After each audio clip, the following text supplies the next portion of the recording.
Hello students. तो कल तक इतना पढ़ लिया था कि रेडियस ऑफ कर्वेचर और फोकल लेंथ, इन दोनों के बीच क्या रिलेशन होता है, यहाँ तक कल हम लोगों ने क्लियर कर लिया था। जो कि हम लोगों ने देखा था F is equal to R upon 2 होता है, जिसको हम लिख सकते हैं R is equal to 2F।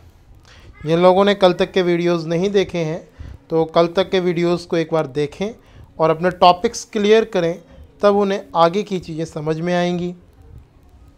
तो अब हम लोग आगे स्टार्ट करते हैं। अब आज हम लोग जो पढ़ेंगे, आज हम पढ़ेंगे rules for obtaining images form by a concave mirror. देखिए, ये रूल्स कभी कभार लिखने को आ गए तो आ गए, नहीं तो ये जो रूल्स हैं पहला, दूसरा, तीसरा, चौथा, ये लिखने को नहीं आते। बट इन चारों रूल्स को सीखे बिना आप रे डायग्राम नहीं बना सकते। रे डायग्राम वो चीज़ है जो एग्ज़ाम में 100% आनी ही आनी है, किसी भी एक न्यूमेरिकल के साथ या अलग से ये आएगी, इसको कोई रोक नहीं सकता। बहुत इम्पॉर्टेंट पार्ट है ये एग्ज़ाम का, इसलिए रे डायग्राम आपको सीखना बहुत ज़रूरी है कि रे डायग्राम कैसे बनेंगे। तो आपको आज मैं रे डायग्राम बनाना बताऊंगा, तो आपको थोड़ा ध्यान से समझना है इन चीज़ों को। तो रे डायग्राम को समझने से पहले आप ये देखेंगे कि रूल्स क्या होते हैं। नंबर 1, पहला रूल, ठीक है, कि जो लाइन प्रिंसिपल एक्सिस, देखिए मैंने आपको बताया था कि जो हम मिरर्स बनाएंगे, ये मान लीजिए हमारा एक कॉन्केव मिरर है, ठीक है, और ये हमारी उसकी प्रिंसिपल एक्सिस है। अब देखिए कर्व इस साइड है, तो सिंपल सी बात, इसका सेंटर यहाँ कहीं होगा, इसी तरफ होगा। इस तरफ तो सेंटर हो नहीं सकता, ये तो सेंटर हमारा बन ही नहीं सकता हमारा, ठीक है। तो फोकस भी इसका यहाँ कहीं पे होगा। तो जो लाइन प्रिंसिपल एक्सिस के पैरेलल आती है, आफ्टर द रिफ्लेक्शन वो फोकस से होकर जाती है। ये बिल्कुल याद कर लीजिए आप इस चीज़ को, ठीक है, कि जो लाइन प्रिंसिपल एक्सिस के पैरेलल आती है वो हमारी आफ्टर द रिफ्लेक्शन फोकस से होके जाती है। A ray of light incident parallel to the principal axis, ठीक है, after reflection passes through the principal focus, वो प्रिंसिपल फोकस से होके जाएगी। अब यहीं पे अगर हम बात करें दूसरे रूल की, रूल नंबर 2, पहला रूल हो गया हमारा, अब रूल नंबर 2 की बात करते हैं, ठीक है। जस्ट इसका अपोजिट है रूल नंबर 1 का। मीन्स मान लीजिए ये हमारा एक कॉन्केव मिरर है। अभी हम जो रूल्स पढ़ रहे हैं वो हम कॉन्केव मिरर के लिए पढ़ रहे हैं, ठीक है। तो ये हमारा पोल हो गया, ये सेंटर ऑफ कर्वेचर और ये फोकस, ठीक है। तो जो लाइन या जो लाइट रेज फोकस से होके आती है, आफ्टर द रिफ्लेक्शन वो प्रिंसिपल एक्सिस के पैरेलल हो जाती है। इस पॉइंट का हमें ध्यान रखना है। रूल नंबर 2, जो लाइन फोकस से होके आती है, आफ्टर द रिफ्लेक्शन वो प्रिंसिपल एक्सिस के पैरेलल चली जाती है। देखिए पहले रूल में प्रिंसिपल एक्सिस के पैरेलल आई और वो नीचे की तरफ चली गई फोकस से होते हुए। दूसरे रूल में आप ध्यान दीजिए, फोकस से होके जा रही है और आफ्टर द रिफ्लेक्शन वो पैरेलल होकर चली गई, ठीक है। इन रूल्स का ध्यान रखना है। नाउ द थर्ड रूल, जो लाइन सेंटर ऑफ कर्वेचर, देखिए ये हमारा मिरर है, आपको मिरर दिख रहा है, ठीक है, और ये हमारा सेंटर ऑफ कर्वेचर है और ये फोकस है। जो लाइन सेंटर ऑफ कर्वेचर से होके आती है उसी रूट से वापस लौट जाती है, ठीक है। इसमें मैथ का रूल लगता है, बट वो रूल्स मैं इस समय आपको नहीं बता रहा, जब स्टडीज़ के टाइम पे होता है तब बताया जाता है, क्योंकि वो रूल्स एग्ज़ाम में तो आना नहीं है। तो यहाँ पर केवल हमें इन पॉइंट्स को याद रखना है, इसलिए आप इन पॉइंट्स को याद रखें केवल, जो आपको यहाँ बताए जा रहे हैं। और फोर्थ रूल ये है हमारा, जो कि आपने नॉर्मली पढ़ा हुआ है, कि ये हमारा एक रिफ्लेक्टिंग सरफेस है, ये हमारा नॉर्मल है, एक लाइट रेज आई, जिस एंगल से आई उसी एंगल से वापस चली गई। सेम इसी को थोड़ा सा आप जो घुमा के और फिर घुमा के देखें तो आप देखिए ये वही रूल बन जाएगा, ठीक है। जैसे कि आप इसको घुमाएं, ठीक है, इसी को आप मोड़ के अगर देखें तो कुछ इस टाइप का रूल आपको ये दिखाई देगा। ये देखिए, जिस एंगल से ये आई मीन्स ये एंगल आई हो गया, उसी एंगल से वापस लौट गई। ठीक है, तो ये रूल आप भले ही ध्यान ना दें, but rule number 1, rule number 2 और रूल नंबर 3, इन रूल्स को आपको याद रखना है। रूल नंबर 1, ठीक है, रूल नंबर 2 और रूल नंबर 3, इन तीनों रूल्स को आपको ध्यान रखना है। अगर ये रूल्स भूल गए तो आप रे डायग्राम जो भी बनाना बताऊंगा आपको, वो आपको नहीं आएंगे। ठीक है, तो इस पेज को मैं यहाँ पर क्लियर करता हूँ। इसके बाद अब जो आपको सिखाने जा रहा हूँ उसको बहुत ध्यान से समझना है। ठीक है, अभी मैं आपको रे डायग्राम ड्रॉ करना नहीं बता रहा हूँ, बस जो मैं आपको बताने जा रहा हूँ उसे समझिएगा। जो हमने कॉनकेव मिरर्स पढ़ना है, कॉनकेव मिरर्स में हमारी जो कंडीशंस होती हैं वो 6 टाइप की कंडीशंस होती हैं। अब जैसे ये कॉनकेव मिरर है, ठीक है, ये इसका पोल पॉइंट हुआ कि नहीं हुआ, ठीक है, ये इसका आपने मान लिया सेंटर ऑफ कर्वेचर, ये आपने इसका मान लिया फोकस है। ठीक है, इन पॉइंट्स का ध्यान रखना है। थोड़ा सा क्लियर बना देता हूँ एक बार मैं दोबारा से। ठीक है, यहाँ आपको हम बता रहे हैं कॉनकेव मिरर के बारे में। ठीक है,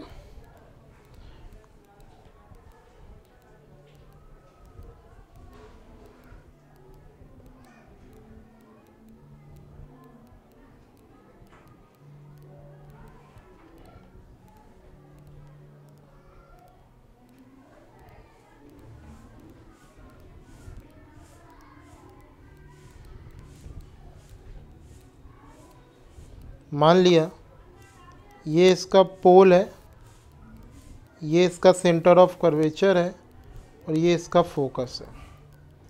ये हमने इसके बैक साइड पॉलिश कर दी है। बहुत ध्यान से समझना है, ये पॉइंट्स मैंने आपको लास्ट टाइम पर समझा दिए थे। इन पॉइंट्स को अगर आप समझ लेते हैं तो आपको एस चंद की किताब के 6 पेज की थ्योरी मैं आपको केवल इस एक डायग्राम में याद कराऊंगा। ठीक है, तो बस इसको समझना है। अगर आप इन पॉइंट्स को जो मैं समझाने जा रहा हूँ कॉनकेव मिरर के डायग्राम्स को, ठीक है, अगर कोई रिलेटेड क्वेश्चन आता है, इससे संबंधित कोई क्वेश्चन आता है, आप ओरल लगा देंगे उन क्वेश्चंस को अगर आपको ये डायग्राम्स याद हो गए। नंबर 1, आपको पहली चीज़ याद रखनी है प्लेस ऑफ ऑब्जेक्ट।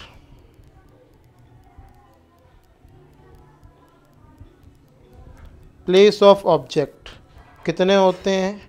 6। कौन कौन से? Number 1, number 2, number 3, 4, 5, 6। पहला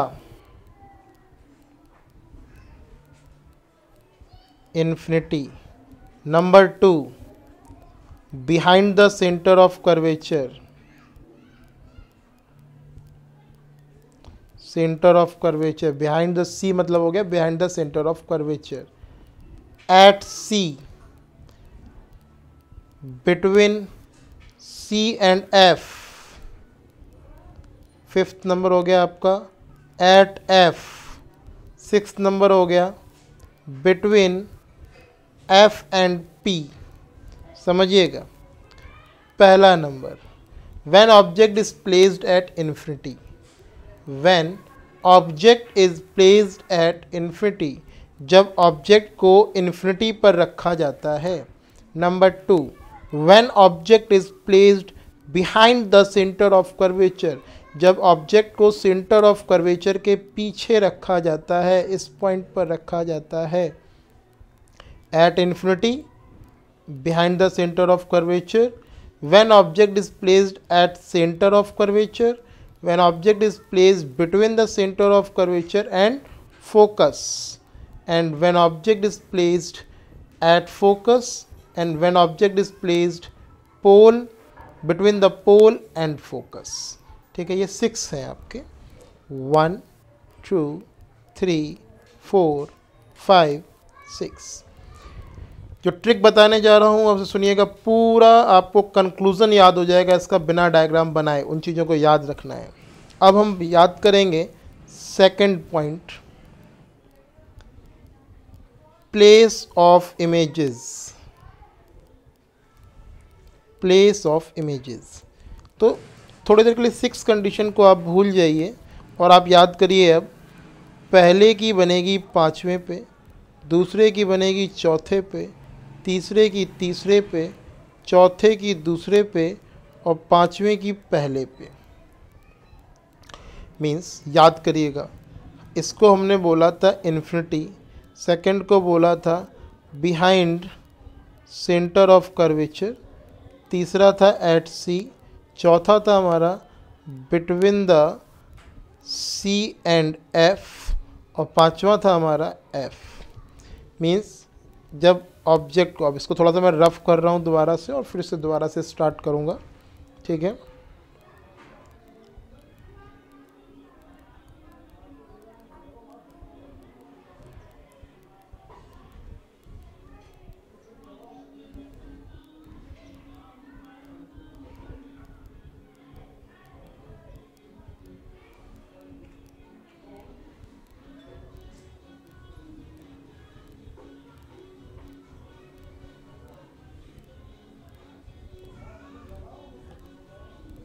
तो अभी जब मैंने आपको समझाया, ये हो गया सेंटर ऑफ कर्वेचर, ये हो गया फोकस और ये हो गया पोल, और ये पॉलिश कर दी हमने। आप समझिएगा बहुत ध्यान से, ये हमने आपको पहली बताई, ये हमने आपको दूसरी बताई थी, ये हमने आपको तीसरी कंडीशन, ये चौथी और ये 5वीं और ये छठी। अब समझिएगा बहुत ध्यान से। When object is placed at infinity then its image is formed at focus, ठीक है। When object is placed behind the center of curvature, then its image is formed between the center of curvature and focus. When object is placed at center of curvature, then its image is formed also at center of curvature. When object is placed between the center of curvature and focus, then its image is formed behind the center of curvature. And when object is placed at focus, then its image is formed at infinity. ठीक है, पहले की 5वें पे हमें नाम याद रखने, केवल पहले का नाम क्या है, 5वें का नाम क्या है, दूसरे का क्या है, चौथे का क्या है, तीसरे का क्या है। अगर हमें नाम याद है तो हमें सब कुछ याद है, ठीक है। फर्स्ट का नाम क्या बोला था, एट इन्फिनिटी, सेकंड बोला था हमने behind the centre of curvature, third बोला था eight centre of curvature, fourth बोला था हम लोगों ने between the centre of curvature and focus, और फिफ्थ बोला था हम लोगों ने एट फोकस, और सिक्स था हमारा between the pole and focus. तो पहले का 5 पे, when object is placed at infinity then its image is formed at focus. When object is placed behind the centre of curvature then its image is formed at between the centre of curvature and focus. When object is placed at centre of curvature then its image is formed also at centre of curvature. When object is placed between the centre of curvature and focus then its image is formed behind the center of curvature, and when object is placed at focus then its image is formed at infinity. Last condition बची हमारी, when object is placed between the pole and focus then its image is formed behind the mirror, behind the mirror। तो याद रखना है हमें, छठी condition में image कहाँ बनती है, behind the mirror,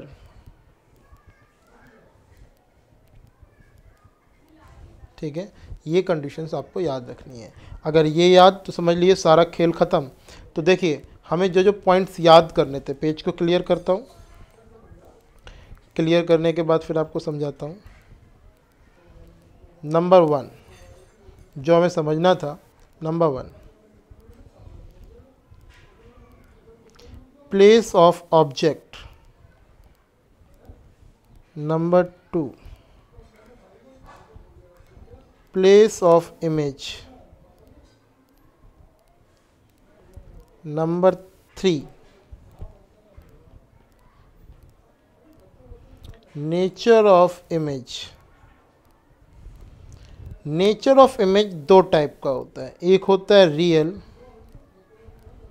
और देखिए ये मैंने आप लोगों को स्टार्टिंग में समझाया हुआ था कि जो इमेज होती है हमारे कितने टाइप की होती है। एक हमने आपको बताया था रियल इमेज, एक बताया था हमने वर्चुअल इमेज। वही चीज़ यहाँ बता रहा हूँ। तो यहाँ पे नेचर ऑफ इमेज में आपको ये बताना है कि कौन सी हमारी रियल है और कौन सी वर्चुअल है। और मैंने बताया था जो रियल होती है वो इन्वर्टेड होती है और जो वर्चुअल होती है वो इरेक्ट होती है। ठीक है, ये चीज़ मैंने आपको बताई थी।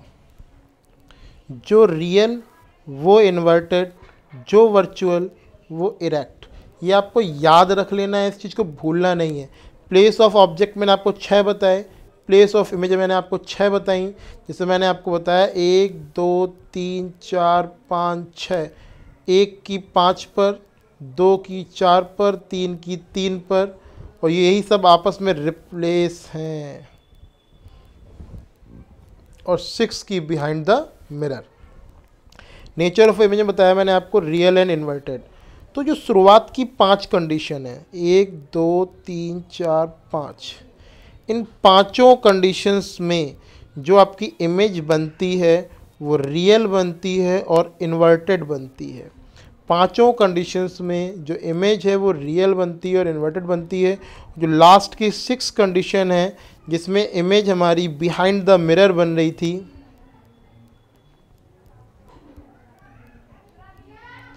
उस कंडीशन में हमारी जो नेचर ऑफ इमेज है वो वर्चुअल एंड इरेक्ट है। ठीक है, only in 6th condition nature of image is virtual and erect, but in starting 5 conditions nature of image is real and inverted. इसको आपको नहीं भूलना है, बिल्कुल याद कर लीजिए, भूलना ही नहीं है, हाईलाइट कर लीजिए इसको। अगर इसको भूल गए मतलब सब भूल गए। जो आपको बता रहा हूँ, पहला प्लेस ऑफ ऑब्जेक्ट, दूसरा प्लेस ऑफ इमेज, तीसरा नेचर ऑफ इमेज, चौथा आपको अब बताने जा रहा हूँ, इसको मैं हटा रहा हूँ यहाँ से,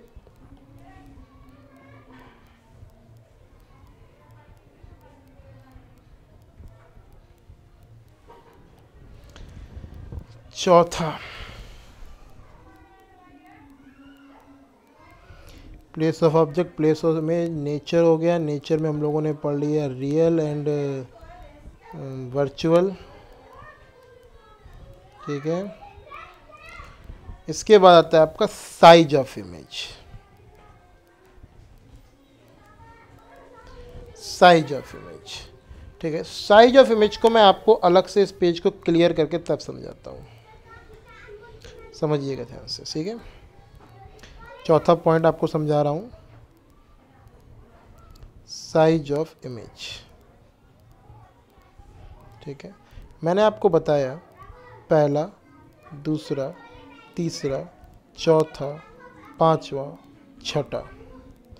साइज ऑफ इमेज, देखिए हम कभी भी मान लीजिए हमें इन दोनों का साइज बताना है तो हम क्या बोलेंगे कि जो पहले नंबर की चीज़ है वो दूसरे नंबर से छोटी है, या दूसरे नंबर की जो चीज़ है वो हमारी पहले नंबर से बड़ी है। मतलब हमने किया क्या, हमने इसका और इसका कंपैरिजन किया तभी तो हम बता पाए। सेम इसी तरीके से हम जो साइज ऑफ इमेज है इसका हम कंपैरिजन करेंगे ऑब्जेक्ट के साथ। किसके साथ कंपैरिजन करेंगे? ऑब्जेक्ट के साथ। तभी तो हम बता पाएंगे कि size of image is larger than the object, size of image is smaller than the object, size of image is equal to the object. ठीक है, ये हम तभी तो बता पाएंगे जब उसका हम किसी से कंपैरिजन करेंगे। तो यहाँ पे हम कंपैरिजन के लिए करते हैं पहले कंडीशन पे साइज ऑफ ऑब्जेक्ट और दूसरे पे रखते हैं साइज ऑफ इमेज। ठीक है, पहली कंडीशन थी हमारी इन्फिनिटी। इन्फिनिटी का मीन्स हो गया ऑब्जेक्ट हमारा बहुत दूर रखा हुआ है। जब हमारा ऑब्जेक्ट बेटा जी बहुत दूर रखा हुआ है, it means size of object is highly enlarged. Means जो चीज़ इन्फिनिटी पे वो कैसी होगी? बहुत ज़्यादा बड़ी होगी। ठीक है, तो मैं यहाँ शॉर्टकट में लिखूँगा हाईली एनलार्ज्ड। और इसके कंपैरिजन में जो इमेज बनती है वो बनती है हाईली डिमिनिश्ड, मतलब बहुत छोटी, बहुत छोटी, मतलब एक पॉइंट शेप में समझ लो। उस ऑब्जेक्ट के सामने वो जो इमेज है वो एक पॉइंट शेप है केवल। ठीक है, एक पॉइंट के समान है। ठीक है, दूसरे में आप हटा दीजिए एनलार्ज्ड और ये हो गया डिमिनिश्ड। मीन्स जो इमेज है, अब ये जो है आपका साइज ऑफ इमेज, ठीक है, मतलब जो इमेज है ऑब्जेक्ट की वो छोटी होगी और जो ऑब्जेक्ट होगा वो बड़ा होगा। थर्ड में जहाँ पे इमेज थी आपने पढ़ा था, when object is placed at centre of curvature then its image is also at formed at centre of curvature. 3 की 3 पे ही तो बन रही थी, तो जब आपकी इमेज जहाँ आप खड़े हैं वहीं आपकी इमेज बन रही है, तो सिंपल सी बात है वो बराबर बनेगी। मीन्स यहाँ पे हम लिखेंगे सेम साइज, ठीक है, सेम साइज। चौथा, अब इसको आप पलट दीजिए, मीन्स यहाँ पे हमारा जो ऑब्जेक्ट का साइज़ होगा वो हो गया छोटा और जो हमारा इमेज का साइज हो गया वो हो गया बड़ा। तो हमें ये ध्यान रखना है, एनलार्ज्ड हो गया, ठीक है। फिफ्थ कंडीशन में इमेज ऑब्जेक्ट जो होगा बहुत छोटा हो जाएगा और इमेज जाके इन्फिनिटी पे बन रही है तो वो हाईली एनलार्ज्ड हो जाएगी, बहुत बड़ी हो जाएगी इमेज। और छठी अब यहाँ देखिए आप, ये छोटे से बड़े की तरफ आ रहे हैं ना, तो यहाँ भी हमारी जो इमेज है वो बड़ी होगी और जो ऑब्जेक्ट का साइज है वो छोटा होगा, ठीक है। पहली कंडीशन में हम बोलेंगे highly diminished image is formed comparison to the object, ठीक है। यहाँ बोलेंगे डिमिनिश्ड इमेज, या भी बोल सकते हैं स्मॉलर देन द ऑब्जेक्ट, यहाँ सेम साइज ऑफ ऑब्जेक्ट। और चौथी कंडीशन में बोलेंगे हम लोग larger than the object. Fifth condition में बोलेंगे highly enlarged in comparison of the object. Sixth condition में हम लोग बोलेंगे एनलार्ज, मतलब एनलार्ज बन रही है, बड़ी बन रही है हमारी, ठीक है, तो क्या बोलेंगे लार्जर देन द ऑब्जेक्ट। ये सारी चीज़ें जो मैंने आपको यहाँ समझाई हैं, देखिए इमेज क्या हो रही, लगातार बड़ी हो रही है, ठीक है। यहाँ पे कैसी थी, बहुत छोटी थी इमेज, पहली कंडीशन में बहुत छोटी, फिर हो गई छोटी, यहाँ हो गई बराबर, अब यहाँ हो गई बड़ी, फिर हो गई बहुत बड़ी और फिर यहाँ फिर से बड़ी, ठीक है। तो लगातार साइज क्या हो रहा है, इंक्रीज़ हो रहा है, साइज क्या हो रहा है, इंक्रीज़ हो रहा है, ठीक है। याद रखना है हमें, इन्फिनिटी से आगे की तरफ बढ़ रहे हैं तो हमारा साइज ऑफ इमेज जो है वो लगातार इंक्रीज़ हो रहा है। ये चीज़ आपको याद रखनी है बेटा जी, ठीक है। देखिए मैं आपको अब यहाँ दिखाता हूँ, आपको बोल रहा है when object is between the pole and focus. जो 6th कंडीशन बताई थी यहाँ पे वो फर्स्ट कंडीशन दे रहा है, ठीक है। हम लोग इसको अपने हिसाब से समझते हैं 6th कंडीशन। तो मैं आपको 6th कंडीशन क्या बताई थी, बिहाइंड द ऑब्जेक्ट, तो बन रहा है बिहाइंड द मिरर, ठीक है। मैंने बताया 6th कंडीशन कैसी थी, बिहाइंड द मिरर बन रही थी। 6 वाली वर्चुअल बताई थी, वर्चुअल है, इरेक्ट है, मैग्नीफाइड मीन्स होता है larger than the object, larger than object, ठीक है।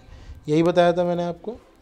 सेम इस तरीके से ही अगर हम फर्स्ट कंडीशन में आए, अब ये देखिए when object is at infinity, जब ऑब्जेक्ट हमारा इन्फिनिटी पे होता है तो image is formed at focus, real बन रही है, इन्वर्टेड बन रही है, हाईली डिमिनिश्ड मतलब बहुत छोटी बन रही है।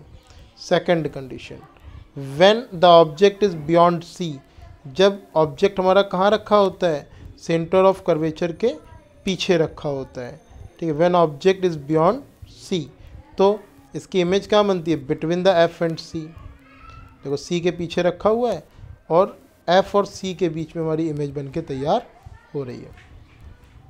मैंने बताया था पहले से लेके 5वें तक रियल बनती है, देखो real and inverted, real and inverted. अगली कंडीशन में भी देखिए रियल एंड इन्वर्टेड, देखो रियल इन्वर्टेड, उसके लिए देखो रियल इन्वर्टेड, और देखिए अगली कंडीशन देखिए रियल एंड इन्वर्टेड। केवल हमारी 2 कंडीशंस थी, एक लास्ट वाली वर्चुअल एंड इरेक्ट, यही तो चेंज है, ठीक है। आप पूरी थ्योरी देखना, जो मैंने आपको 5 पॉइंट्स 6 पॉइंट याद कराए हैं वो 6 पॉइंट्स यहाँ पर लिखे हुए हैं। जो मैंने आपको एक छोटे से डायग्राम में याद कराया, वो डायग्राम कहीं बनाना नहीं है, वो डायग्राम आपको अपने दिमाग में याद रखना है, ठीक है। कौन सा डायग्राम, भूल मत जाना सर जी, कौन सा डायग्राम, तो डायग्राम आपको ये वाला याद रखना है,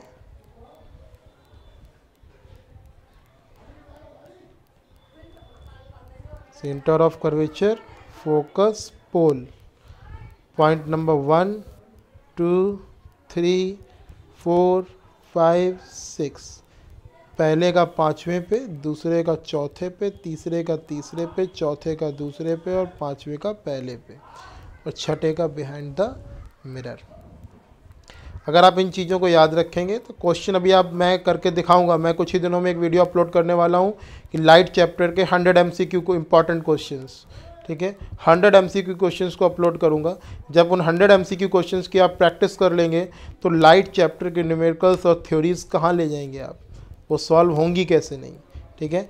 क्योंकि इन वीडियोज़ को केवल वही बच्चे देख रहे होंगे जिन्होंने अभी तक पढ़ा नहीं है, ठीक है। जिन लोगों को आता है लाइट चैप्टर वो हमारी वीडियोज़ को इनको देखेंगे भी नहीं, क्योंकि उनको तो पहले से आता है, ठीक है। तो उनके लिए मैं प्रैक्टिस के लिए उन 100 MCQ क्वेश्चन, फिर लास्ट 10 ईयर में जो भी हमारे बोर्ड क्वेश्चंस आए हुए हैं वो मैं डालना स्टार्ट कर दूंगा, ठीक है। तो इसके बाद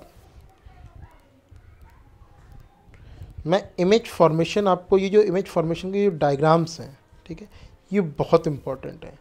इसका ऑलरेडी मैं एक वीडियो बना के डाला हुआ है मैंने, जो मैं आपको इस वीडियो के डिस्क्रिप्शन में इसका लिंक दे दूंगा। आप उन लिंक्स के थ्रू उन वीडियोस को ज़रूर देख लें, ठीक है। वो वीडियोस ज़्यादा देर की नहीं है 20-25 मिनट की, क्योंकि मैं उसमें आपको सिखा रहा हूँ इसलिए टाइम लग रहा है। अगर मुझे आपको सिखानी ना होती तो मैं उन डायग्राम्स को बहुत जल्दी बना देता। अगर आप उस रूल के थ्रू हमारे डायग्राम्स को 1-2 बार 3 बार प्रैक्टिस कर लेना, आप देखते ही उस डायग्राम को तुरंत बना देंगे आप, ठीक है। एग्ज़ाम में किस तरीके से आपको बनाना होगा ये आपको सिखाया है मैंने उसमें, बट आप कैसे अप्लाई करेंगे, कैसे पहचानेंगे हमें कौन सा डायग्राम बनाना है, जब ये मैं न्यूमेरिकल्स की प्रैक्टिस कराऊंगा तब आपको ये चीज़ मैं वहाँ पर बता दूंगा। तो इन डायग्राम्स को बनाने का मैं जो वीडियो का लिंक है वो मैं आपको इस वीडियो के डिस्क्रिप्शन में दे दूँगा। Now the rules for obtaining images formed by a convex mirror. तो अभी तक हम लोगों ने जो पढ़ा था वो हम लोगों ने पढ़ा था कॉन्केव मिरर के थ्रू इमेज का फॉर्मेशन कैसे होता है, ठीक है। अब हम पढ़ेंगे rules for obtaining images formed by convex mirror. Convex mirror के थ्रू किस तरीके से क्या रूल्स होते हैं। तो बेटा ये एक चीज़ देखिएगा, ध्यान से सुनिएगा और समझिएगा। पहला रूल हम लोगों ने पढ़ा था वहाँ पर कि जो लाइन प्रिंसिपल एक्सिस के पैरेलल आती है वो आफ्टर द रिफ्लेक्शन फोकस से होके जाती है, ठीक है। अब यहाँ पर देखिएगा, ये जो बेटा हमारा मिरर होता है कॉन्वेक्स मिरर, ठीक है, कुछ इस टाइप का होता है। इसमें तो फोकस अंदर की तरफ होता है और सेंटर ऑफ कर्वेचर भी अंदर की तरफ होता है। अब लाइट रेज जो भी आएगी वो इस मिरर के अंदर तो घुस नहीं जाएगी, वो यहीं से वापस लौट जाएगी कि नहीं लौट जाएगी, वो अंदर तो जा नहीं सकती है, ठीक है। तो जिस व्यक्ति को यहाँ पे आई है उस व्यक्ति की, तो उस व्यक्ति को ये लाइट रेज यहाँ फोकस से आती हुई दिखाई देती है, ठीक है। तो यहाँ पे हम बोलते क्या है, ठीक है, a ray of light directed toward the principal focus after reflection, ठीक है, become parallel to the principal axis. Sorry, ये आपको जो रूल यहाँ पे बता रहा है ये दूसरा वाला बता रहा है, ठीक है। पहला वाला इसके पहले वाले पेज पर समझिएगा, जो मैंने आपको पहले ही बता दिया। A ray of light incident parallel to the principal axis. एक ray of light principal axis के पैरेलल इंसिडेंट होती है और after the reflection appear to come from the principal focus, और रिफ्लेक्शन के बाद वो फोकस से आती हुई दिखाई देती है। देखो ये लाइट रेज जा रही है प्रिंसिपल एक्सिस के पैरेलल, आफ्टर द रिफ्लेक्शन क्या दिखाई देगी, वो हमको कहाँ से आ रही है, फोकस से होते हुए दिखाई देगी हमें, ठीक है। ये जा रही है और ये जब यहाँ कोई बैठा व्यक्ति अपनी आँखों से देखेगा उसको क्या लगेगा कि ये फोकस की जगह से आ रही है हमारे पास, ठीक है। और यही दूसरा रूल देखें कि जब कोई लाइट रेज डायरेक्ट होती है फोकस पे, कहाँ आती हुई दिख रही है, फोकस पे आती हुई दिखाई दे रही है। ऐसा ही तो लग रहा है कि फोकस पे जा रही है, लेकिन अब मिरर के अंदर तो चली नहीं जाएगी। तो आफ्टर द रिफ्लेक्शन वो प्रिंसिपल एक्सिस के पैरेलल होते हुए वापस लौट जाती है। इस चीज़ का हमें ध्यान रखना है, ठीक है। तो दो रूल हो गए, ये पहला रूल, ठीक है, ये दूसरा रूल कॉन्वेक्स के लिए। तीसरा, जो light rays centre of curvature की तरफ आती हुई समझ में आती है, कहाँ आ रही है बेटा जी, ऐसा लग रहा है ना सेंटर ऑफ कर्वेचर की तरफ जा रही है, अब मिरर के अंदर तो जाएगी नहीं, तो वो उसी रूट से वापस लौट जाती है, ठीक है। जैसे a ray of light directed toward the centre of curvature, अगर रे ऑफ लाइट पूरी डायरेक्टेड मतलब सेंटर ऑफ कर्वेचर की तरफ आती हुई दिख रही है toward centre of curvature, after the reflection retrace कर देती है, उसी पाथ पे वापस बैक हो जाती है, क्योंकि यहाँ पर एंगल आई 0 हो जाता है और एंगल आर भी 0 होता है हमारा। इस कंडीशन के लिए मैं अब भी बोल रहा हूँ, आपको याद करने की ज़रूरत नहीं है कि ये वही सेम रिफ्लेक्शन वाला रूल है। यहाँ पर हमारा आई एंगल आई जो है वो एंगल आर के बराबर है। ठीक है, दो ही रूल होते हैं, मतलब एक तो हमारा हो जाता है कि angle I is equal to angle R, ये तो रिफ्लेक्शन जहाँ भी होगा वहाँ ये रूल लगना ही लगना है। ठीक है, और सेंटर ऑफ कर्वेचर वाले केस में angle I is equal to 0 और angle R is equal to 0, तब भी तो बराबर ही हैं। आप कह सकते हैं angle I is equal to angle R. ठीक है, उसमें भी आप कह सकते हैं भाई जहाँ रिफ्लेक्शन होगा वहाँ पे रूल्स ऑफ रिफ्लेक्शन फॉलो होंगे तभी रिफ्लेक्शन होगा, वरना रिफ्लेक्शन नहीं होगा। ठीक है, तो यहाँ पर भी अब हम लोग पढ़ते हैं कॉन्वेक्स मिरर के through image formation. Concave mirror में हमने जो इमेज फॉर्मेशन के डायग्राम्स पढ़े वो हमने पढ़े 6। ठीक है, लेकिन कॉन्वेक्स मिरर में अगर हम बात करें तो कॉन्वेक्स मिरर में हमें 6 डायग्राम्स नहीं पढ़ने हैं, हमें केवल यहाँ पर एक डायग्राम पढ़ना है। बुक्स में 2 डायग्राम दिए जाते हैं, बट आपको केवल एक ही डायग्राम पढ़ना है, उसमें आपका काम हो जाएगा। एग्ज़ाम में जो डायग्राम बनाने को आता है वो हमारा हो जाएगा। कौन सा डायग्राम है सर, देखते हैं। इसमें 2 केस दिए होते हैं। ठीक है, पहला case, when object is between the mirror and infinity, ये है आपका पहला केस। ठीक है, मिरर और इन्फिनिटी के बीच में। अब इसमें आपको मैं डायग्राम बनाना, तो मैं आपको बता रहा हूँ कि मैंने इसके लिंक वीडियो में डाले हुए हैं, आप वहाँ से सीख लेंगे इसके डायग्राम बनाना कि डायग्राम कैसे बनाने हैं। ठीक है, बट आपको याद क्या करना है, तो कुछ भी नहीं याद करना। वहाँ पे रियल और वर्चुअल के 2 केस थे, इसलिए मैंने आपको वहाँ पे सिखाया था। यहाँ पे केवल आपको ये याद रखना है, कॉन्वेक्स मिरर में हमेशा वर्चुअल इमेज बनती है, वर्चुअल रियल कभी बनती ही नहीं, नंबर 1। नंबर 2, हमेशा वर्चुअल के साथ इरेक्ट आता है, ये भी मैं आपको बता चुका हूँ। मींस कॉन्वेक्स मिरर में हमेशा वर्चुअल इमेज बनेगी और इरेक्ट इमेज बनेगी। नंबर 3, छोटी बनती है, कभी बड़ी बनती ही नहीं है ऑब्जेक्ट से, हमेशा ऑब्जेक्ट से छोटी इमेज बनेगी। ठीक है, और हमेशा जो इमेज है वो पोल और फोकस के बीच में ही बनेगी। ठीक है, देखिए ये पोल है और ये फोकस है, इन दोनों के बीच में ही हमेशा इमेज रहेगी। ठीक है, इसके अलावा कहीं इमेज जा ही नहीं सकती। ठीक है, तो ये चारों पॉइंट्स आपको याद रखने हैं। ठीक है, स्मॉलर देन द ऑब्जेक्ट बनेगी, वर्चुअल बनेगी, इरेक्ट बनेगी। ठीक है, और पोल और फोकस के बीच में बनेगी। कहीं पर भी आप रख दें, चाहे आप यहाँ पर रखें, चाहे यहाँ पर रखें, चाहे यहाँ रखें, चाहे यहाँ रखें, चाहे यहाँ रखें, चाहे यहाँ रखें, कंडीशन केवल यही है, इसके अलावा और कोई कंडीशन नहीं होती कॉन्वेक्स मिरर में। इन चीज़ों को, चारों पॉइंट्स को दिमाग में डाल लें, रिपीट हो रहे हैं। ठीक है, वहाँ पर क्या था हमारा 1 से लेके 5 तक रियल इमेज थी, इन्वर्टेड थी, छोटी से लेके बड़ी, मतलब स्मॉलर से लेके लार्जर तक इंक्रीज़ हो रही थी। यहाँ पे सभी की सभी केवल एक ही कंडीशन है, वर्चुअल एंड इरेक्ट। सभी कैसी हैं, वर्चुअल एंड इरेक्ट है, स्मॉलर देन द ऑब्जेक्ट है, मतलब साइज कैसा है, हमेशा स्मॉलर ही रहेगा। Between the focus and pole है, याद रखना है आपको। ठीक है, इन कंडीशंस को आपको याद रखना है। और इसी के साथ हमारा मिरर लगभग एंड हो जाएगा हमारा। ठीक है, इसके केवल साइन कन्वेंशंस हैं। साइन कन्वेंशंस भी मैं आपको कंपैरिजन करते हुए पढ़ाऊंगा।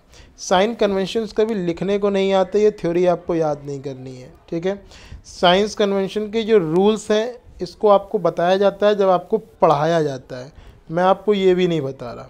ठीक है, क्योंकि इसमें पढ़ाने का टाइम नहीं है, इसमें प्रिपरेशन का टाइम है, और मैं आपकी प्रिपरेशन ऐसी कराऊंगा कि आप भूलेंगे भी नहीं। ठीक है, अब देखिए मैं कैसे याद कराता हूँ, कुछ चीज़ों को हम लोग यहाँ पर समझते हैं। ठीक है, अब देखिए यहाँ पर जो हम लोग समझेंगे वो समझेंगे कैसे।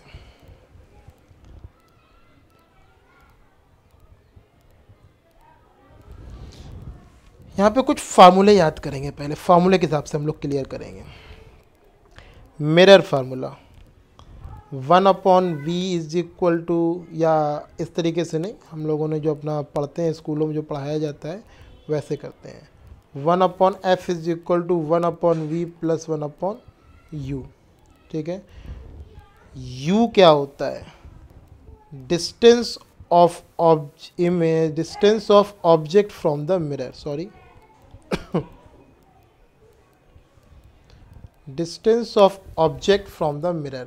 मिरर से, या आप बोल सकते हैं distance of object from the pole of mirror, ठीक है। मिरर के पोल से ऑब्जेक्ट की जितनी दूरी होती है उसे हम यू कहते हैं। अभी आप केवल पॉइंट्स को अपने दिमाग में रखिएगा, फिर न्यूमेरिकल्स करेंगे तो समझ में आएगा। उसके बाद ही मैं रिफ्रैक्शन स्टार्ट करूँगा, उससे पहले स्टार्ट नहीं करूँगा। पहले मैं रिफ्लेक्शन के न्यूमेरिकल्स लगवाऊँगा आपको, ठीक है। यू क्या होता है? Distance of object from the mirror, ठीक है। इसके बाद बात करें वी क्या है, ठीक है। वी होता है distance of image from the mirror या पोल ऑफ द मिरर, ठीक है, distance of image from the mirror. F होता है आपका focal length of the mirror, focal length of the mirror. अब यहीं पे हम मैग्नीफिकेशन की बात करें तो फार्मूला होता है m is equal to minus का v अपॉन यू, और दूसरा फार्मूला होता है m is equal to H I upon H O. मैंने एच आई क्यों लिखा? दरअसल जो एच आई है वो आपका height of image, height of image, ठीक है। और जो एच ओ है उसमें ओ रिप्रेजेंट करता है हाइट ऑफ ऑब्जेक्ट, ठीक है। हम लोग ये डैश और टू जो कहीं कहीं दिखा होता है h1 अपॉन h2, उसमें कन्फ्यूजन ज़्यादा होते हैं, तो H I upon H O बोल देते हैं। इससे हमें याद रहता है जो एच आई है वो हाइट ऑफ इमेज है और जो एच ओ है वो हाइट ऑफ ऑब्जेक्ट है। इस कारण से मैंने थोड़ा सा इसको चेंज कर दिया है, ठीक है। अब यहाँ पर इसके अकॉर्डिंग हम लोग देखेंगे कि हमें कौन कौन से फार्मूले याद करने हैं, ठीक है, कैसे याद करने हैं। तो देखिए यहाँ हम देखेंगे value of u, u is always negative, u is always negative, ठीक है। कंपैरिजन करेंगे, चलिए हम एक दूसरा पेज उठा लेते हैं और इस पेज पर हम लोग समझते हैं, बहुत ध्यान से समझेंगे, कोई भी आपको कन्फ्यूज़न नहीं होगा, ये हमारी गारंटी है, ठीक है। यहाँ मैं फार्मूला लिख लेता हूँ, 1 upon f is equal to 1 upon v plus का 1 अपॉन यू। दूसरा फार्मूला है m is equal to minus का v अपॉन यू, और तीसरा फार्मूला मैं यहाँ पे लिख देता हूँ m is equal to height of image and height of object, ठीक है। यही फार्मूले हैं हमारे। अब यहाँ पे मैं लिख देता हूँ कॉन्वेक्स और यहाँ लिख देता हूँ कॉनकेव, ठीक है। दो टाइप के मिरर ले लिए हम लोगों ने, ठीक है। इनका कंपैरिजन करते हैं। अगर हम बात करें u की, negative, u is always negative, तो कोई कंफ्यूजन है ही नहीं, ठीक है। अब हम बात करें यहाँ पे f की, कॉन्वेक्स में आपको यहाँ पर एक साइन दिख रहा होगा x का, x हम लोग कुछ ऐसे ही बनाते हैं, अगर इस x को सीधा करो तो ये प्लस नज़र आता है, तो फोकल लेंथ अगर कहीं दी होगी तो कॉन्वेक्स की प्लस और कॉनकेव की माइनस, याद रहेगा हमेशा, कॉन्वेक्स की फोकल लेंथ प्लस और कॉनकेव की माइनस, नेगेटिव हो जाएगी। देखिए u की वैल्यू याद हो गई ऑलवेज नेगेटिव, f की वैल्यू याद हो गई हम लोगों को पॉजिटिव नेगेटिव। अब हम बात करेंगे v की। देखिए v होता है distance of image from the mirror, तो v क्या है, दो तरीके का होता है, डिस्टेंस ऑफ इमेज, और इमेज होती है दो तरीके की, एक होती है रियल इमेज और एक होती है वर्चुअल इमेज। अगर इमेज रियल है तो v की वैल्यू होगी नेगेटिव, और अगर हमारी इमेज जो वर्चुअल है तो v की वैल्यू होगी हमारी पॉजिटिव। याद रखना है इस चीज़ को आप, ठीक है। यहाँ पे मिरर से कोई मतलब नहीं, बस ध्यान रखिएगा। कॉन्वेक्स में तो आपको मालूम ही है हमारा केवल वर्चुअल इमेज बनती है तो पॉजिटिव होगा, और कॉनकेव हमारी रियल और वर्चुअल दोनों बनती हैं, तो आपको याद रखनी है ये चीज़, ठीक है। अब देखिए v का केस भी हमारे पास ख़त्म हो गया, v ख़त्म, u ख़त्म। अब हम बात करेंगे मैग्नीफिकेशन की। अगर हम अब मैग्नीफिकेशन की बात करें, अगर इमेज बन रही है रियल तो मैग्नीफिकेशन नेगेटिव, और अगर हमारी इमेज बन रही है वर्चुअल तो मैग्नीफिकेशन पॉजिटिव, ठीक है। अगर हमारी इमेज बन रही है रियल तो मैग्नीफिकेशन नेगेटिव, और अगर इमेज बन रही है हमारी वर्चुअल तो मैग्नीफिकेशन पॉजिटिव, ठीक है। और यहीं बात करें हम लोग हाइट ऑफ इमेज की, हाइट ऑफ इमेज की अगर बात करें, अगर बन रही है रियल तो हाइट ऑफ इमेज नेगेटिव, और अगर बन रही है वर्चुअल तो height of image is positive, ठीक है। और height of object is always positive. अब यहाँ पे थोड़ा ध्यान देने वाली बातें हैं कुछ, u पे तो ध्यान ही नहीं देना है भैया, u always negative, yes sir. Focal length भी ध्यान नहीं देना है, कॉन्वेक्स एक्स मतलब प्लस और कॉनकेव नेगेटिव, ठीक है। अब एक चीज़ ध्यान दीजिएगा बहुत ध्यान से, कॉमन चीज़ जो है आपको मैं वो बताने की कोशिश करूँगा यहाँ पे। जहाँ रियल वहाँ नेगेटिव, जहाँ रियल वहाँ नेगेटिव, जहाँ रियल वहाँ नेगेटिव, मीन्स मिरर के केस में जहाँ जहाँ रियल आएगा वहाँ वहाँ नेगेटिव साइन होगा, याद रहेगा। जहाँ जहाँ वर्चुअल वहाँ वहाँ पॉजिटिव, जहाँ जहाँ वर्चुअल वहाँ वहाँ पॉजिटिव, याद रहेगा। और height of object is always positive, you is always negative, convex की फोकल लेंथ प्लस कॉनकेव की minus, you is always negative, you तो हमेशा माइनस, मतलब distance of object is always negative, focal length of the convex mirror is positive and concave mirror is negative, ठीक है।